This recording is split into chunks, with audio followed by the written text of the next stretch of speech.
Vocês já leram uma manchete de jornal e acreditaram em cada palavra que estava escrita ali? O título da minha história é um soco no estômago. Mãe de gerente conta.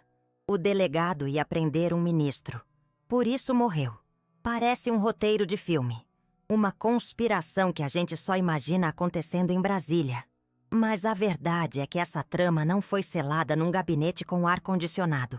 Ela aconteceu na minha cozinha, em cima de uma toalha de mesa de plástico. E o preço dela foi a vida do meu único filho. Antes de eu colocar pra fora tudo que está entalado na minha garganta há tanto tempo, eu só peço uma coisa: que vocês me escutem com o coração aberto, não com os ouvidos que já estão cansados de ouvir as mentiras da televisão. A justiça dos homens já deu sua sentença. Se o que eu vou contar aqui te tocar de alguma forma, por favor, siga nosso perfil e comente. Preciso saber que não estou gritando sozinha no meio do deserto, que a minha dor pode finalmente encontrar um ouvido. A televisão, os jornais, todos eles chamaram meu filho, o Léo, de monstro. Pintaram o retrato de um demônio sem coração, um animal selvagem que nasceu e se criou no morro. Mas quem deu a ordem, quem pagou pelo serviço, esse usa terno e gravata e jura lealdade pela bandeira do Brasil.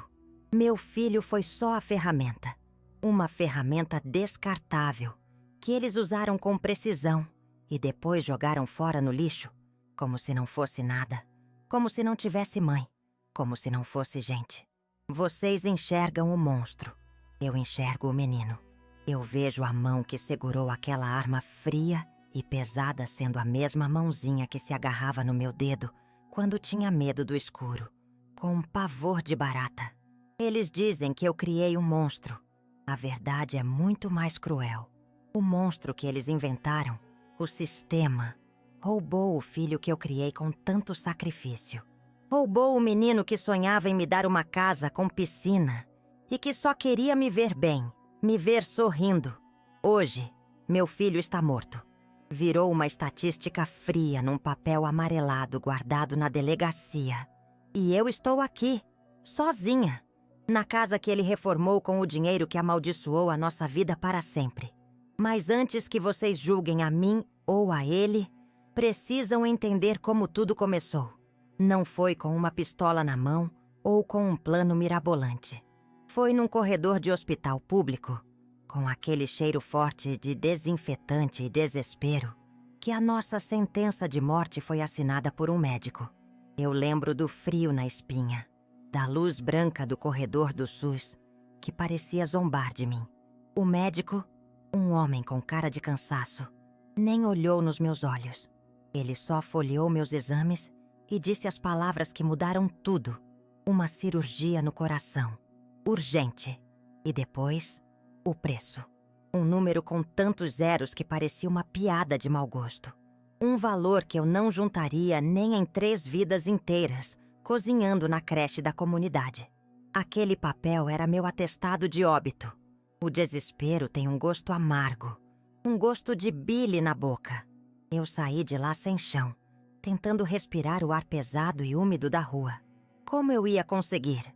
O sistema te dá a doença, te dá o diagnóstico, mas te nega a cura. Você fica ali, numa fila invisível, esperando a morte chegar. Léo me encontrou na porta de casa. Viu meu rosto pálido, meus olhos sem vida. Ele não precisou de muitas palavras para entender que a gente estava num beco sem saída. Ele pegou o papel da minha mão e o rosto dele se transformou. O menino sumiu. No lugar, apareceu um homem com um olhar duro, um olhar que eu nunca tinha visto antes. Ele amassou a receita e disse com uma voz rouca: "Fica tranquila, mãe. Eu vou dar um jeito. A senhora não vai morrer." Naquele momento, eu senti um calafrio, porque eu sabia que o jeito dele não viria de um emprego de carteira assinada. Mas o medo da morte era maior que o medo do pecado. Poucos dias depois, ele chegou em casa tarde da noite. Não falou muito. Só disse que tinha arrumado um serviço, um corre para um pessoal forte. Eu, no meu egoísmo, na minha vontade de viver, Não fiz as perguntas que uma mãe deveria fazer. Eu só balancei a cabeça e fui esquentar o jantar dele. Minha cegueira foi uma escolha. Minha culpa começou ali, no silêncio, na janta requentada, fingindo que não via a sujeira que começava a entrar debaixo da nossa porta, manchando tudo. Eu me tornei a testemunha invisível do começo do fim. Eu via ele falando em códigos no telefone, encontros rápidos na viela com gente que eu sabia que não prestava. Eu ouvia os cochichos, sentia a tensão no ar, mas continuava limpando a casa, lavando a roupa, fingindo que a vida seguia normal. Eu me agarrava à minha própria sobrevivência, e essa foi minha maior fraqueza. Eu queria o tratamento, eu queria viver, e fechei os olhos para o preço que seria pago pela minha vida. E então, o dinheiro apareceu. Um maço de notas de 100, amarrado com um elástico, jogado em cima da minha cama. O papel era frio, liso. Não tinha o cheiro de suor do trabalho honesto. Tinha um cheiro diferente. Um cheiro de perigo, de coisa errada. Léo olhou para mim, esperando uma reação. E eu, em vez de gritar, de jogar aquele dinheiro maldito pela janela, eu apenas chorei e agradeci. Aquele dinheiro comprou minha cirurgia, mas vendeu a alma do meu filho. E eu fui cúmplice. A cirurgia foi um sucesso. Fiquei num quarto de hospital particular, com lençóis brancos e limpos. Uma televisão só pra mim. Era outro mundo. Um mundo que eu só via em novela.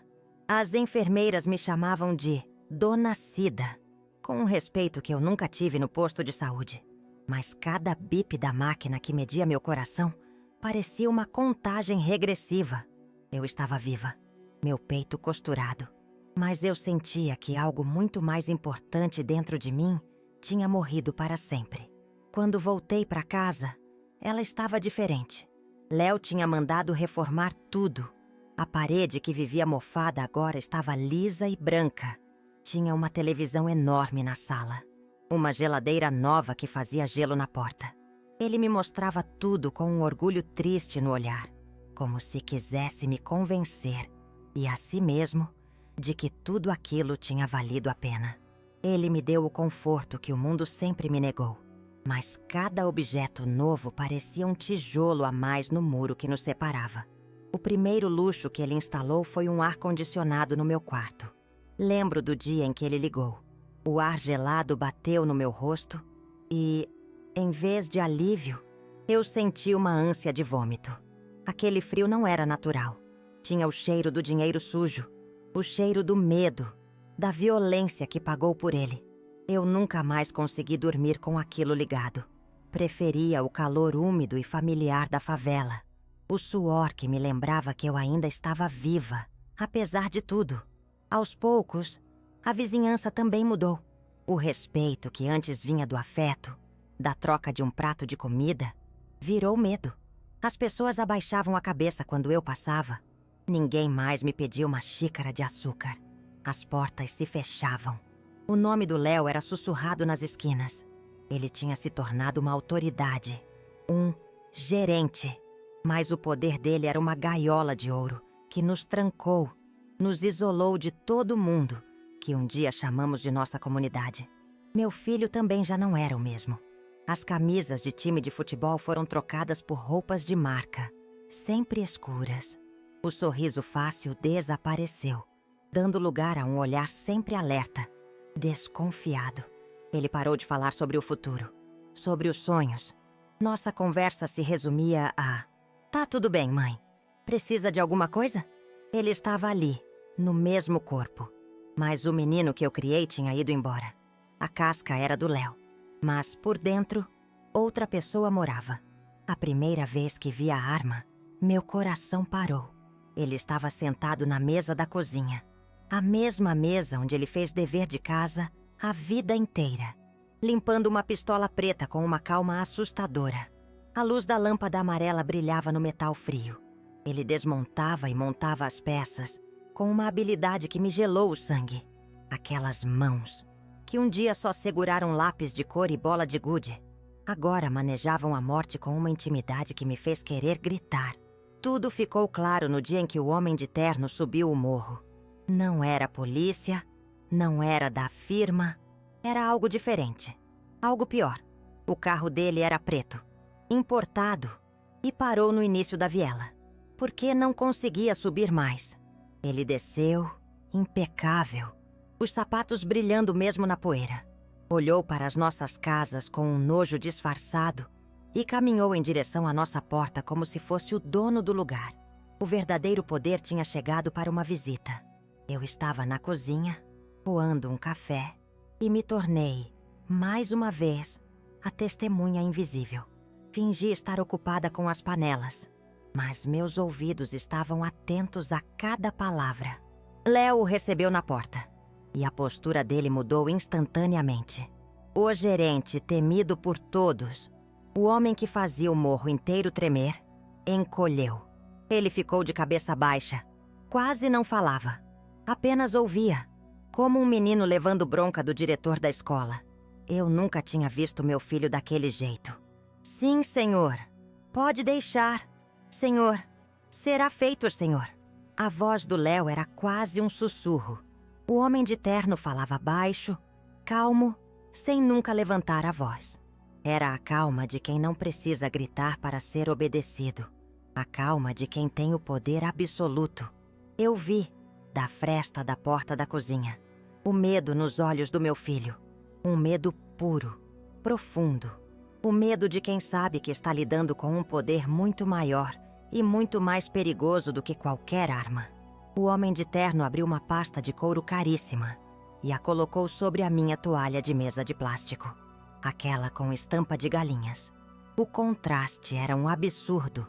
Dois mundos que nunca deveriam se tocar, colidindo ali, na minha cozinha. De dentro da pasta, ele tirou uma foto. A foto de um homem, um delegado.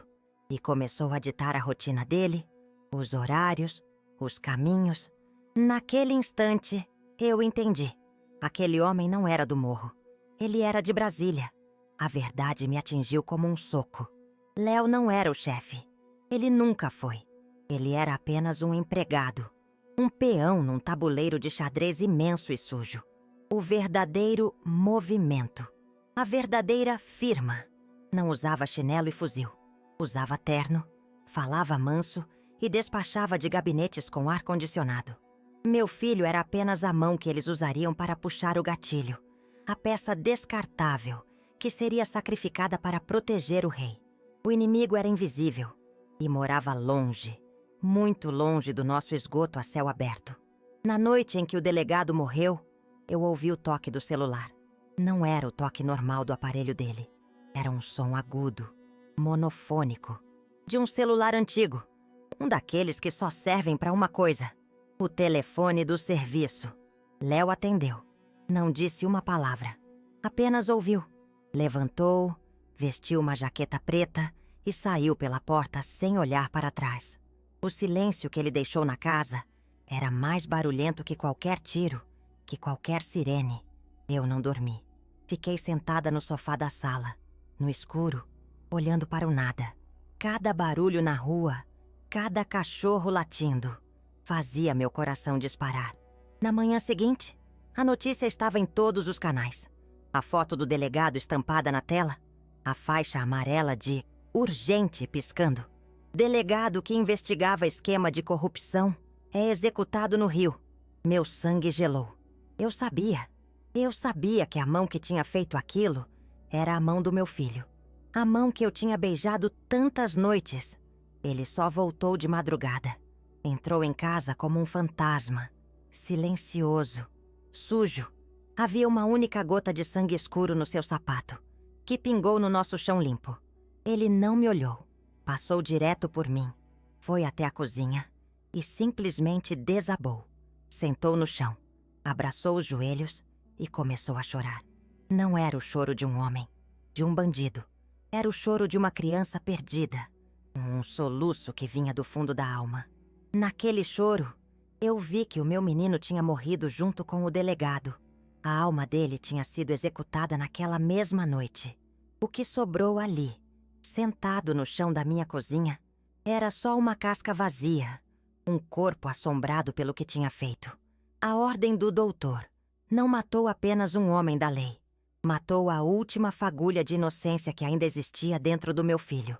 Aquele som foi o som da alma dele se partindo em 1000 pedaços. Eu não o abracei. Não o confortei. O choque me paralisou. A única coisa que consegui fazer foi pegar um balde, água sanitária e um pano. Comecei a esfregar a gota de sangue no assoalho. Esfreguei com força, com raiva, até a madeira ficar branca, desbotada. Mas não adiantava. O cheiro de morte, o cheiro de culpa, já tinha impregnado a casa inteira. Era um cheiro que nunca mais sairia das paredes, nem da minha memória. Eu estava tentando limpar o chão, quando, na verdade, era a nossa vida que estava suja para sempre. No dia seguinte, o desespero tomou conta de mim. Eu não podia mais fingir. Peguei uma mochila velha. Joguei dentro algumas roupas dele.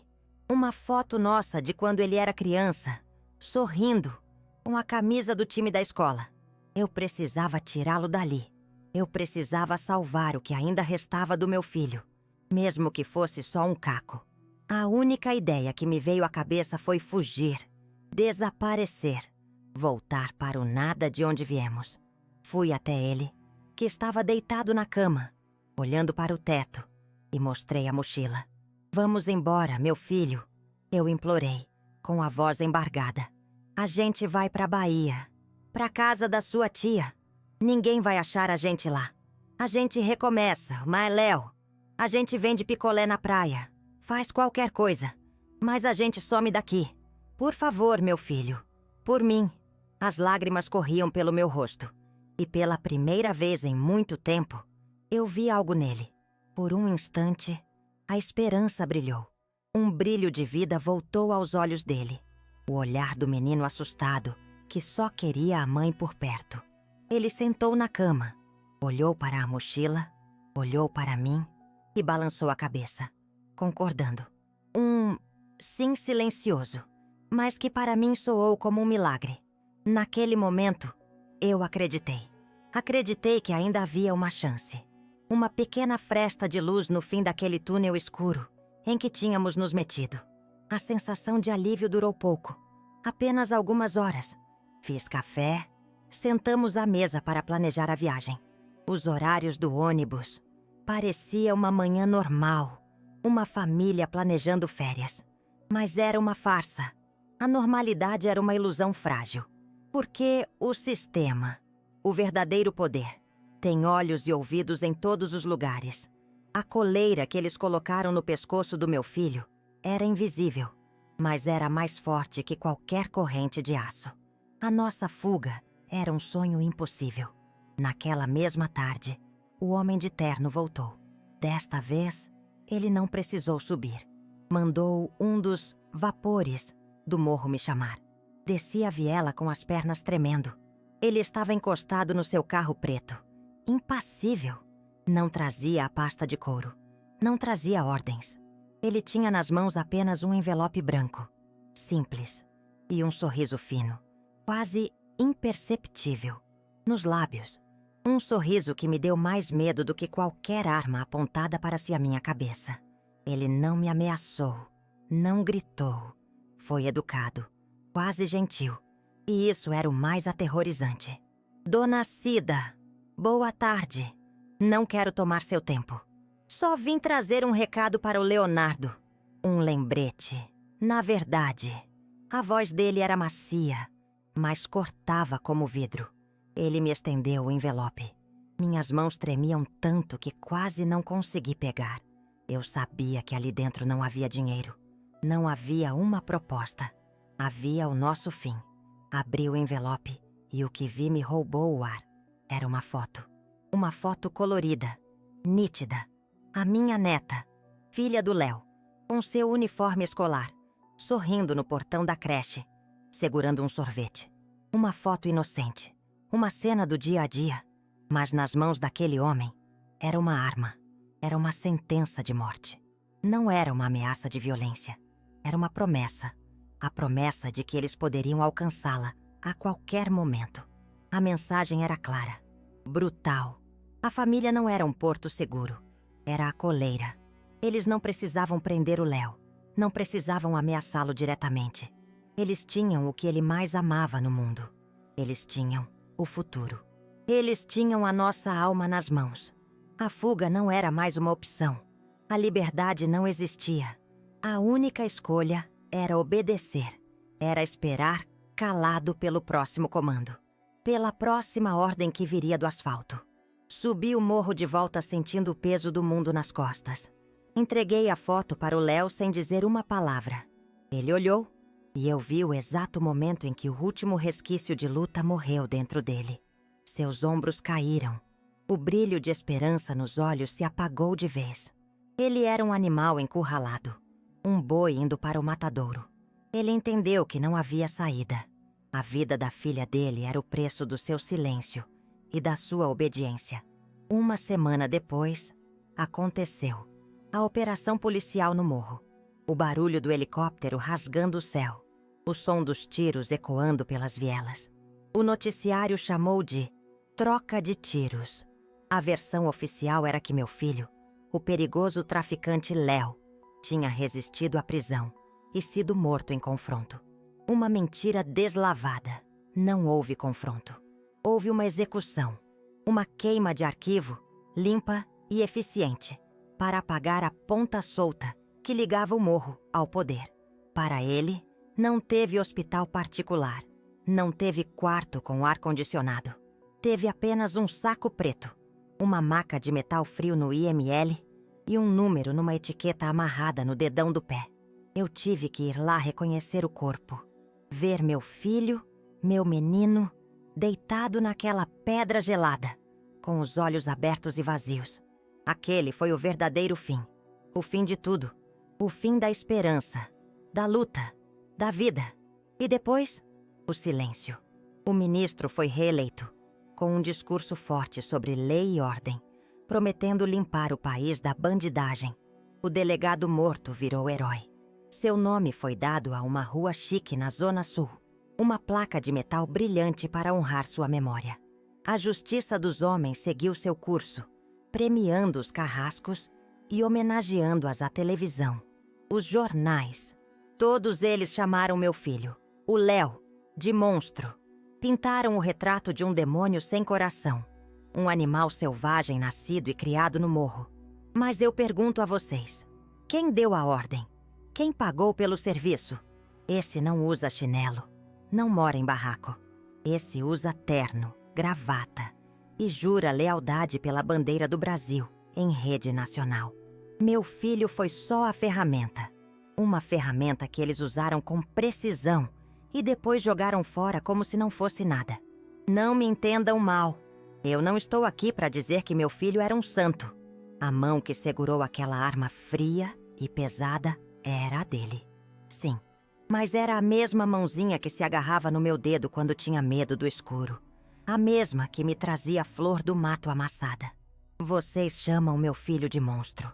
Eu chamo de vítima, porque a verdade é que o sistema, o verdadeiro monstro, roubou o menino que eu criei com tanto sacrifício e amor. A história que a polícia contou para vocês é uma mentira bem contada. Uma farsa para proteger gente grande, gente poderosa. Eles falam de uma guerra do tráfico, de uma disputa de poder na comunidade. Mas a verdadeira ordem, a sentença de morte daquele delegado, não foi gritada numa viela escura. Ela foi sussurrada aqui, na minha cozinha, enquanto eu coava o café. O verdadeiro poder não cheira a pólvora. Ele tem cheiro de perfume caro e de maldade disfarçada de boas maneiras. Eu vi, hoje, o nome do meu filho está numa lápide fria no cemitério. O nome do ministro está nos jornais, sendo elogiado por sua firmeza contra o crime. A justiça dos homens já deu a sua sentença. E é uma piada de mau gosto. Mas antes que vocês acreditem nela, eu preciso que saibam a verdade. Não a verdade do processo, mas a verdade de uma mãe que viu a alma do seu filho ser vendida e depois descartada. A verdade que só eu posso contar. Eu lembro do frio na espinha, da luz branca do corredor do SUS, que parecia zombar da minha miséria. O médico, um homem com cara de um cansaço que já durava anos, nem olhou nos meus olhos direito. Ele só folheou meus exames, aqueles papéis finos e amarelados, e disse as palavras que mudaram tudo. Uma cirurgia no coração, urgente. E depois, o preço. Um número com tantos zeros que parecia uma piada de mau gosto. Uma sentença. Aquele papel não era uma receita. Era meu atestado de óbito. O desespero tem um gosto amargo. Um gosto de bile que sobe pela garganta. Eu saí de lá sem chão, tentando respirar o ar pesado e úmido da rua. Mas parecia que meus pulmões não funcionavam mais. O sistema te dá a doença, te dá o diagnóstico, mas te nega a cura com uma frieza burocrática. Você fica ali, numa fila invisível, esperando a morte chegar. Léo me encontrou sentada no batente da porta de casa. Viu meu rosto pálido, meus olhos sem vida, e não precisou de muitas palavras para entender. Ele pegou o papel da minha mão e o rosto dele se transformou. O menino sumiu. No lugar, apareceu um homem com um olhar duro, um olhar que eu nunca tinha visto antes. Ele amassou a receita e disse com uma voz rouca, que não parecia a dele: "Fica tranquila, mãe. Eu vou dar um jeito. A senhora não vai morrer." Naquele momento, eu senti um calafrio terrível, porque eu sabia, no fundo da minha alma, que o jeito dele não viria de um emprego de carteira assinada. Poucos dias depois, ele chegou em casa tarde da noite, com um cheiro de rua que não era o dele. Não falou muito. Só disse que tinha arrumado um serviço, um corre para um pessoal forte. E eu, no meu egoísmo, na minha vontade desesperada de viver, não fiz as perguntas que uma mãe deveria fazer. Eu só balancei a cabeça e fui esquentar o jantar dele. Minha cegueira foi uma escolha. Minha culpa começou ali, naquele silêncio, naquela janta requentada, fingindo que não via a sujeira que começava a entrar debaixo da nossa porta. E então, o dinheiro apareceu. Um maço de notas de 100, amarrado com um elástico grosso, jogado em cima da minha cama como se não fosse nada. O papel era frio, liso, sem o cheiro de suor do trabalho honesto que eu conhecia. Tinha um cheiro diferente, um cheiro de perigo, de coisa errada. Léo ficou parado na porta, esperando uma reação. E eu, em vez de gritar, de jogar aquele dinheiro maldito pela janela, eu apenas chorei e agradeci. Aquele dinheiro comprou minha cirurgia, mas vendeu a alma do meu filho. A operação foi um sucesso. Fiquei num quarto de hospital particular, com lençóis brancos e limpos. Uma televisão só pra mim. Era outro mundo. Um mundo que eu só via em novela. As enfermeiras me chamavam de Dona Cida, com um respeito que eu nunca tive no posto de saúde. Mas cada bip da máquina que media meu coração parecia uma contagem regressiva para o inferno. Eu estava viva, meu peito costurado, mas eu sentia que algo muito mais importante dentro de mim tinha morrido para sempre, pago com aquele dinheiro amaldiçoado. Quando voltei para casa, ela estava diferente. Léo tinha mandado reformar tudo. A parede que vivia mofada agora estava lisa e branca. Tinha uma televisão enorme na sala, uma geladeira nova que fazia gelo na porta. Ele me mostrava tudo com um orgulho triste no olhar, como se quisesse me convencer, e a si mesmo, de que tudo aquilo tinha valido a pena. Ele me deu o conforto que o mundo sempre me negou, mas cada objeto novo parecia um tijolo a mais no muro que estava nos separando para sempre. O primeiro luxo que ele instalou foi um ar-condicionado no meu quarto. Lembro do dia em que ele ligou, todo feliz. O ar gelado bateu no meu rosto e, em vez de alívio, eu senti uma ânsia de vômito. Aquele frio não era natural. Tinha o cheiro do dinheiro sujo, o cheiro do medo, da violência que pagou por ele. Eu nunca mais consegui dormir com aquilo ligado. Preferia o calor úmido e familiar da favela. O suor que me lembrava que eu ainda estava viva apesar de tudo. A geladeira nova estava sempre cheia. Cheia de iogurte de marca, de carne de primeira, de refrigerante. Coisas que eu via no mercado e passava reto. Era o sonho de qualquer mãe. Mas para mim, era um pesadelo. A geladeira cheia me tirava a fome. Eu abria a porta, olhava aquela fartura toda e meu estômago se revirava. A comida tinha gosto de cinzas, de culpa. Cada garfada era um lembrete do preço que estávamos pagando. E essa indigestão moral era a pior de todas. Eu me tornei a mosca na parede, a testemunha invisível. Eu via ele falando em códigos no telefone, encontros rápidos na viela com gente que eu sabia que não prestava. Eu ouvia os cochichos, sentia a tensão no ar, mas continuava limpando a casa, lavando a roupa, fingindo que a vida seguia normal. Minha cegueira foi uma escolha. Eu não perguntava nada para não ter que ouvir as respostas que eu já sabia. Mas o silêncio de uma mãe também pode ser uma arma apontada para o próprio filho. Meu filho também já não era o mesmo. As camisas de time de futebol foram trocadas por roupas de marca, sempre escuras. O sorriso fácil desapareceu, dando lugar a um olhar sempre alerta, desconfiado.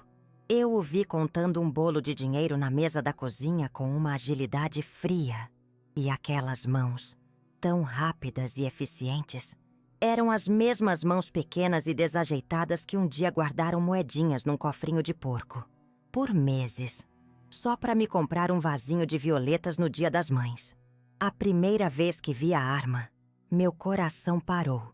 Ele estava sentado na mesa da cozinha. A mesma mesa onde ele fez dever de casa a vida inteira, limpando uma pistola preta com uma calma assustadora. A luz da lâmpada amarela brilhava no metal frio. Ele desmontava e montava as peças com uma habilidade que me gelou o sangue. Aquelas mãos, que um dia só seguraram lápis de cor e bola de gude, agora manejavam a morte com uma intimidade que me fez querer gritar. Mas tudo ficou claro, de verdade, no dia em que o homem de terno subiu o morro. Não era a polícia. Não era da firma. Era algo diferente. Algo muito pior. O carro dele era preto, importado, e parou no início da viela, porque não conseguia subir mais. Ele desceu, impecável, os sapatos brilhando mesmo na poeira. Olhou para as nossas casas com um nojo disfarçado e caminhou em direção à nossa porta como se fosse o dono do lugar. O verdadeiro poder tinha chegado para uma visita. Eu estava na cozinha, coando um café, e me tornei, mais uma vez, a testemunha invisível. Fingi estar ocupada com as panelas, mas meus ouvidos estavam atentos a cada palavra. Léo o recebeu na porta, e a postura dele mudou instantaneamente. O gerente, temido por todos, o homem que fazia o morro inteiro tremer, encolheu. Ele ficou de cabeça baixa, quase não falava, apenas ouvia, como um menino levando bronca do diretor da escola. Eu nunca tinha visto meu filho daquele jeito. Sim, senhor. Pode deixar, senhor. Será feito, senhor. A voz do Léo era quase um sussurro. O homem de terno falava baixo, calmo, sem nunca levantar a voz. Era a calma de quem não precisa gritar para ser obedecido. A calma de quem tem o poder absoluto.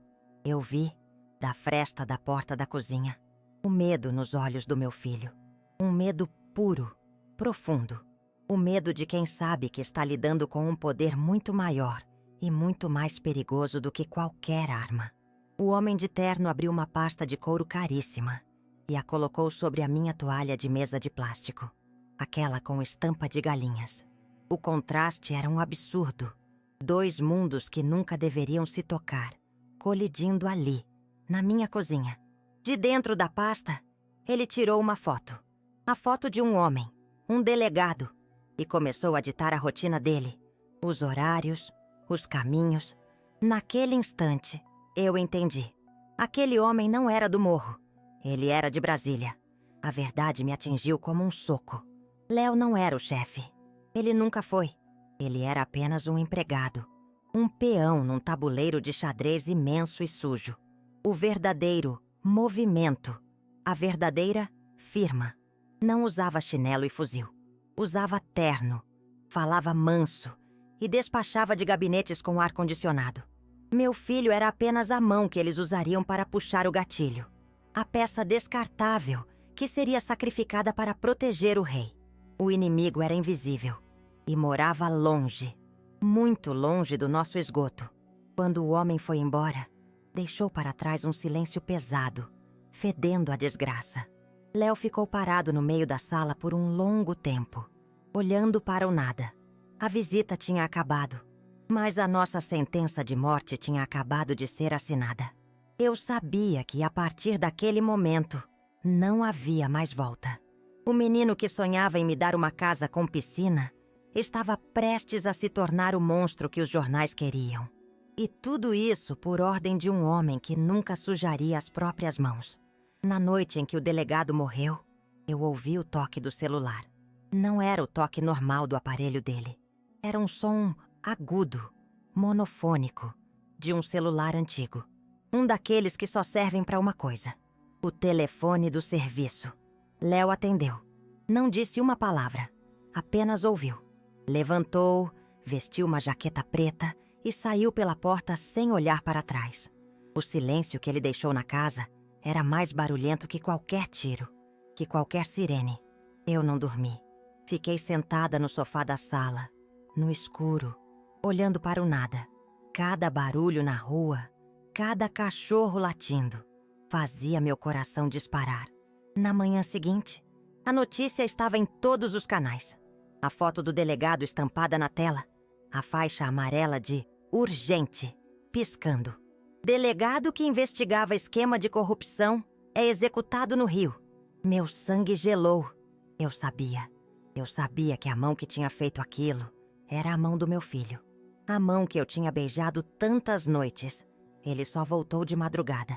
Entrou em casa como um fantasma, silencioso, sujo. Havia uma única gota de sangue escuro no seu sapato, que pingou no nosso chão limpo. Ele não me olhou. Passou direto por mim, foi até a cozinha e simplesmente desabou. Sentou no chão, abraçou os joelhos e começou a chorar. Não era o choro de um homem, de um bandido. Era o choro de uma criança perdida. Um soluço que vinha do fundo da alma, rasgando o silêncio da nossa casa amaldiçoada.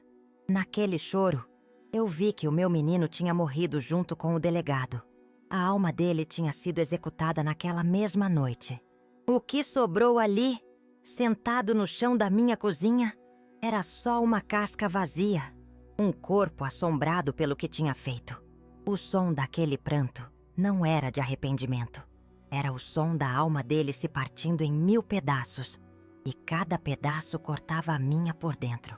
Ele tinha finalmente entendido o monstro que o obrigaram a ser. Em vez de palavras, minhas mãos procuraram o que fazer. Fui até o banheiro. Peguei uma bacia com água morna e um pano limpo. Ajoelhei na frente dele, como se estivesse diante de um santo quebrado. Comecei a limpar seu rosto, suas mãos sujas de pólvora e de rua. Eu tentava lavar a sujeira de fora, numa tentativa inútil e desesperada de alcançar a sujeira que tinha se instalado por dentro. A mancha que nunca mais sairia, nem com toda a água sanitária do mundo. Enquanto eu limpava suas mãos, a lembrança me veio como um soco. Eram as mesmas mãos que, anos atrás, me mostraram um ninho de passarinho que ele achou numa árvore, com um cuidado para não quebrar os ovos, com um encanto no olhar. Agora, essas mesmas mãos estavam frias, trêmulas, e carregavam o peso de uma vida que não era a dele. Aquele contraste me quebrou. O menino que se encantava com a vida tinha se tornado o homem que atirava por ordem de outros. Eu parei de limpar. A água na bacia já estava suja, turva, como a nossa vida. Olhei para o meu filho, meu menino, soluçando no chão da minha cozinha, e entendi a verdade nua e crua. A ordem do doutor não matou apenas um homem da lei. Matou a última fagulha de inocência que ainda existia dentro do Léo. E eu soube, ali, naquele chão frio, que a partir daquele momento, a nossa única chance de sobreviver Era tentar fugir de um fantasma que já morava dentro de nós. No dia seguinte, o desespero tomou conta de mim. Eu não podia mais fingir. Não podia mais limpar o chão e esperar que a sujeira da nossa vida sumisse. Peguei uma mochila velha, daquelas que ele usava para ir para a escola, e joguei lá dentro algumas roupas dele. Uma foto nossa de quando ele era criança, sorrindo, com a camisa do time do bairro. Eu precisava tirá-lo dali. Eu precisava salvar o que ainda restava do meu filho. Mesmo que fosse só um caco, um pedaço do menino que eu conhecia. Fui até ele, que estava deitado na cama, olhando para o teto, com os olhos de quem já morreu por dentro. Mostrei a mochila. "Vamos embora, meu filho", eu implorei, com a voz embargada. Um fio de som. "A gente vai pra Bahia, pra casa da sua tia. Ninguém vai achar a gente lá. A gente recomeça, Léo. A gente vende picolé na praia, faz qualquer coisa, mas a gente some daqui. Por favor, meu filho, por mim." As lágrimas corriam pelo meu rosto. E pela primeira vez em muito tempo, eu vi algo nele. Por um instante, a esperança brilhou. Um brilho de vida voltou aos olhos dele. O olhar do menino assustado que só queria a mãe por perto, que só queria sumir do mapa. Ele sentou na cama, olhou para a mochila surrada, olhou para mim e balançou a cabeça, concordando. Sim, silencioso, mas que para mim soou como um milagre, como o som mais alto do mundo. Naquele momento, eu acreditei. Acreditei que ainda havia uma chance. Uma pequena fresta de luz no fim daquele túnel escuro. A sensação de alívio durou pouco. Apenas algumas horas. Mas foram as horas mais doces que eu tive em anos. Fiz café, sentamos à mesa da cozinha para planejar a viagem. Os horários do ônibus. Parecia uma manhã normal. Uma família planejando férias. Não uma fuga desesperada. Ele até sorriu.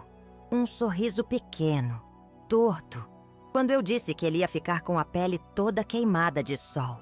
Era uma farsa, eu sei, uma ilusão frágil.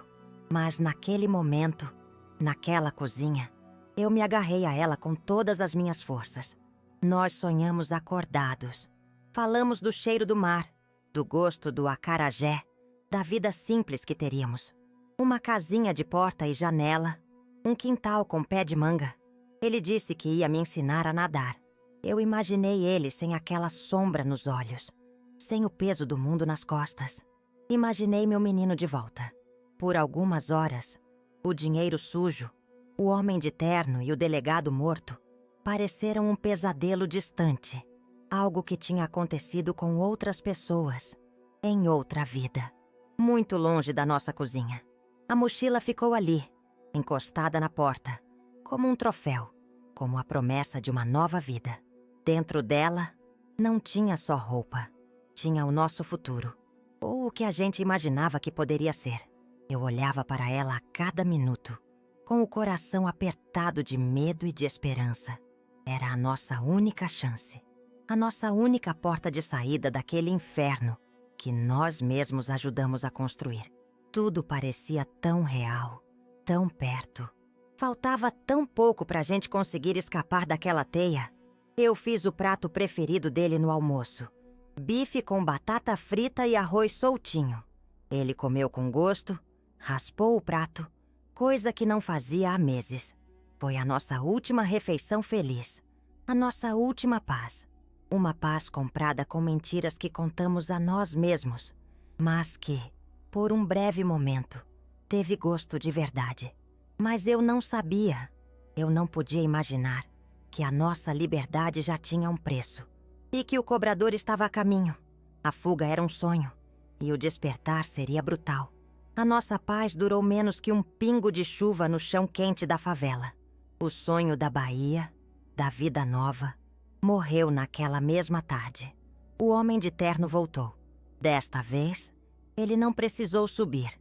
Não sujou seus sapatos caros na nossa poeira. Mandou um dos vapores do morro me chamar. Um menino que eu vi nascer. Desci a viela com as pernas tremendo, sentindo os olhares da vizinhança queimando minhas costas. Ele estava lá embaixo, encostado no seu carro preto, impassível, como um urubu esperando a carniça. Ele não me ameaçou, não gritou. Foi educado, quase gentil. E isso era o mais aterrorizante. Dona Cida, boa tarde. Não quero tomar seu tempo. Só vim trazer um recado para o Leonardo. Um lembrete, na verdade. A voz dele era macia, mas cortava como vidro. Ele me estendeu um envelope branco. Simples, sem remetente. Minhas mãos tremiam tanto que quase não consegui pegar. Eu sabia que ali dentro não havia dinheiro. Não havia uma proposta. Havia o nosso fim, selado e entregue com um sorriso falso. Abri o envelope com os dedos duros e o que vi me roubou o ar dos pulmões. Era uma foto. Uma foto colorida, nítida. A minha neta, filha do Léo, com seu uniforme escolar, sorrindo no portão da creche, segurando um sorvete de morango que escorria pela sua mãozinha. Uma foto inocente. Uma cena do dia a dia de qualquer criança. Mas nas mãos daquele homem, naquela situação, era uma arma. Era uma sentença de morte. Não era uma ameaça de violência. Era uma promessa fria e calculada. A mensagem era clara, brutal. A família não era um porto seguro. Era a coleira. Eles não precisavam prender o Léo. Não precisavam ameaçá-lo diretamente com uma arma na cabeça. Eles tinham o que ele mais amava no mundo. Eles tinham o futuro. Eles tinham a nossa alma nas mãos. A fuga não era mais uma opção. A liberdade não existia. A única escolha era obedecer. Era esperar calado pelo próximo comando. Pela próxima ordem que viria do asfalto para sujar as mãos do morro. Subi o morro de volta, sentindo o peso do mundo nas costas. A foto queimando na minha mão. Entreguei para o Léo sem dizer uma palavra. Ele olhou e eu vi o exato momento em que o último resquício de luta morreu dentro dele. Seus ombros caíram. O brilho de esperança nos olhos se apagou de vez, como uma vela num sopro. A mochila da nossa fuga, encostada na porta, virou um monumento à nossa ingenuidade. Ele era um animal encurralado, um boi indo para o matadouro, e o preço da sua vida era o silêncio. Uma semana depois, aconteceu. A operação policial no morro. O barulho do helicóptero rasgando o céu. O som dos tiros ecoando pelas vielas. O noticiário chamou de troca de tiros. A versão oficial era que meu filho, o perigoso traficante Léo, tinha resistido à prisão e sido morto em confronto. Uma mentira deslavada. Não houve confronto. Houve uma execução. Uma queima de arquivo, limpa e eficiente, para apagar a ponta solta que ligava o morro ao poder de Brasília.